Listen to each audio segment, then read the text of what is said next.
Good morning students. बच्चों, आज हमारी है वर्कशीट नंबर 51 और आज का टॉपिक है वृत्त के वृत्तखंड का क्षेत्रफल।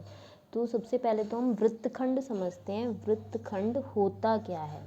तो वृत्तखंड, इससे पहली वर्कशीट में हमने त्रिज्यखंड पढ़ा था।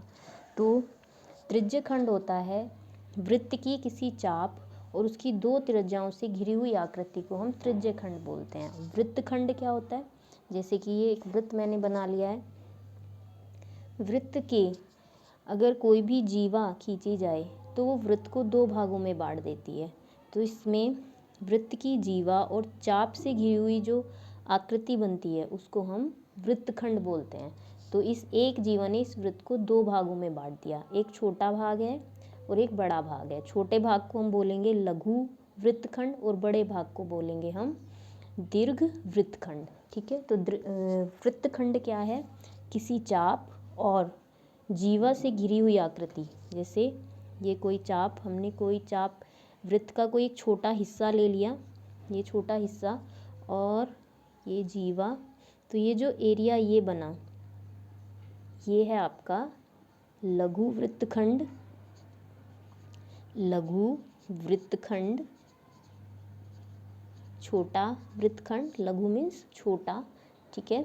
और ये है आपका दीर्घ वृत्तखंड, जो बड़ा वाला एरिया है इसको बोलेंगे हम दीर्घ वृत्तखंड। दीर्घ वृत्तखंड, ठीक है, छोटा वृत्तखंड और ये बड़ा वृत्तखंड, ठीक है। तो ये हमारे वृत्तखंड हैं।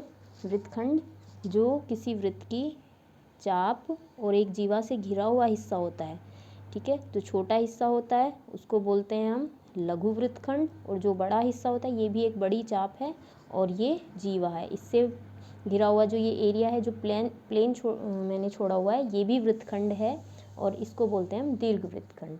तो इस तरह से ये वृत्तखंड है। अब अगर मुझे इस वृत्तखंड का क्षेत्रफल निकालना है, मुझे इस एरिया का क्षेत्रफल निकालना है, छोटे वाले एरिया का, तो मैं इसको कैसे निकालूंगी। तो इसको मैं इससे समझती हूँ, जो हमारे पास ये कटिंग है मैं इसको अलग कट कर देती हूँ। तो ये हमारा क्या होगा, छोटा वृत्तखंड, मुझे इसका क्षेत्रफल चाहिए। तो इसका क्षेत्रफल मैं कैसे निकालूंगी वो देखते हैं। यदि मैं इस जीवा जो मुझे दिखाई दे रही है, ये जीवा और ये है हमारा सेंटर, तो जीवा के दोनों जो शीर्ष हैं इनको केंद्र से मिला दूँ तो हमें दो त्रिज्याएं मिल जाएंगी। तो मैं मिला देती हूँ कि मैंने इस तरह से, ये केंद्र O था, O को जीवा के दोनों शीर्षों से मिला दिया। तो इस तरह से हमारा ये जो शेप बनी, ये इतनी, ये क्या बन गई हमारी त्रिज्यखंड। त्रिज्यखंड क्या था, वृत्त की किसी चाप और दो त्रिज्याओं से घिरा हुआ जो आकृति होती है वो होती है त्रिज्यखंड। लेकिन त्रिज्यखंड का क्षेत्रफल हम सीख चुके हैं। त्रिज्यखंड का क्षेत्रफल बराबर होता था पाई आर स्क्वायर थीटा बटे 360। लास्ट वर्कशीट में हम सीख चुके हैं त्रिज्यखंड का पाई आर स्क्वायर थीटा बटे 360। ये इस पूरे त्रिज्यखंड का हमारे पास क्षेत्रफल होता था। अगर ये एंगल हमारा थीटा है तो हम इसका क्षेत्रफल आराम से निकाल पाते थे। मैं आपको त्रिज्यखंड इसमें से कट करके दिखाती हूँ, कौन सा त्रिज्यखंड है, आपको और ज़्यादा क्लियर हो जाएगा। ये देखिए मैंने इसको कट कर दिया है। तो ये त्रिज्यखंड है जो दो त्रिज्याओं और एक चाप से घिरी हुई आकृति है, ये हमारा त्रिज्यखंड है। इसको दूसरी तरफ से दिखा सकते हैं। तो ये, तो इस त्रिज्यखंड का क्षेत्रफल का फॉर्मूला होता है पाई आर स्क्वायर थीटा बटे 360। तो ये हमने लास्ट वर्कशीट में किया था। लेकिन आज जो हमारा टॉपिक है वो है हमें इस त्रिज्यखंड का क्षेत्रफल निकालना है। तो त्रिज्यखंड को मैं इसमें से अलग कर देती हूँ। त्रिज्यखंड का क्षेत्रफल कैसे निकालोगे, देखिए मैंने ये तीनों पार्ट इसमें अलग कर दिए हैं। ये जो हमारा इतना पार्ट था ये था त्रिज्यखंड, लेकिन मुझे त्रिज्यखंड का क्षेत्रफल नहीं चाहिए, मुझे इस वृत्तखंड का क्षेत्रफल चाहिए। जो छोटे वाला वृत्तखंड है, लघु वृत्तखंड, मुझे इसका क्षेत्रफल चाहिए। तो मैं कैसे निकालूंगी, मैं इस पूरे त्रिज्यखंड के क्षेत्रफल में से अगर इस त्रिभुज के क्षेत्रफल को माइनस कर दूं तो मेरे पास इस वृत्तखंड का क्षेत्रफल आ जाएगा।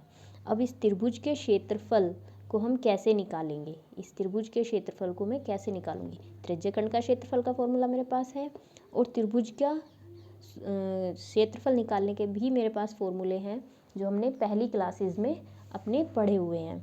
तो हम इस त्रिभुज का क्षेत्रफल कैसे निकालेंगे, हम त्रिकोणमिति की हेल्प से भी निकाल सकते हैं, हीरोन्स फॉर्मूले से भी निकाल सकते हैं, और एक जो सबसे ज़्यादा पढ़ते हैं, त्रिभुज का क्षेत्रफल बराबर होता है 1/2 आधार गुणा ऊंचाई, उससे भी कर सकते हैं।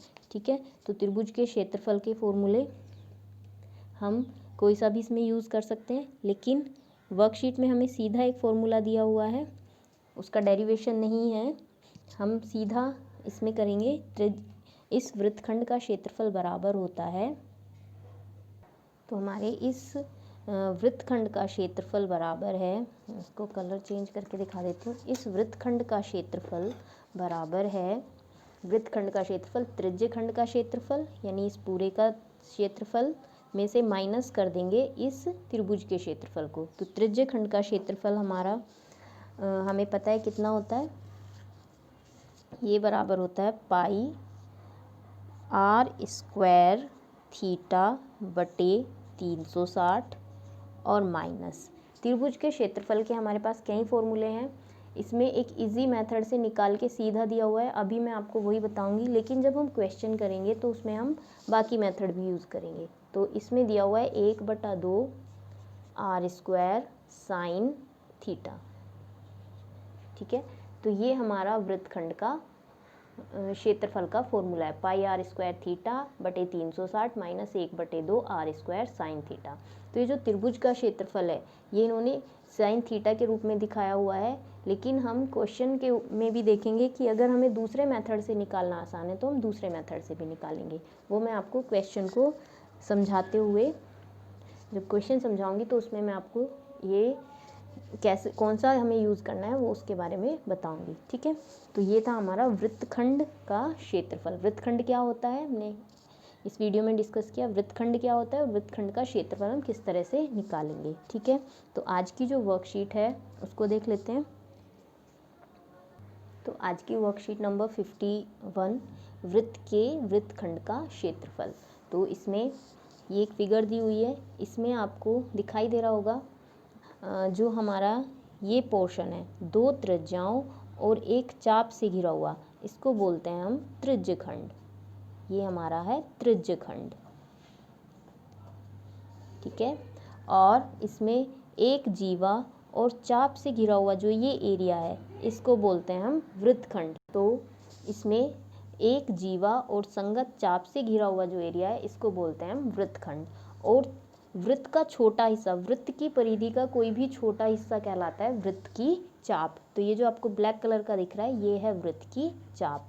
यहाँ से यहाँ तक ये भी चाप है, जो ये है चाप, ये भी वृत्त की परिधि का एक छोटा हिस्सा है, तो ये भी क्या है, चाप। तो वृत्त की परिधि के जो छोटे हिस्से ले लो या कोई बड़ा हिस्सा ले लो, कोई छोटा हिस्सा, पूरी परिधि ना लेकर कोई भी एक हिस्सा लेते हैं तो उसको बोलते हैं वृत्त की चाप, यानी आर्क। ठीक है, अब इसमें ये हमें 2 वृत्त दिख रहे हैं, इसमें ये एक जीवा है और ये एक संगत चाप है। तो ये वाला हिस्सा है लघु वृत्तखंड, लघु वृत्तखंड,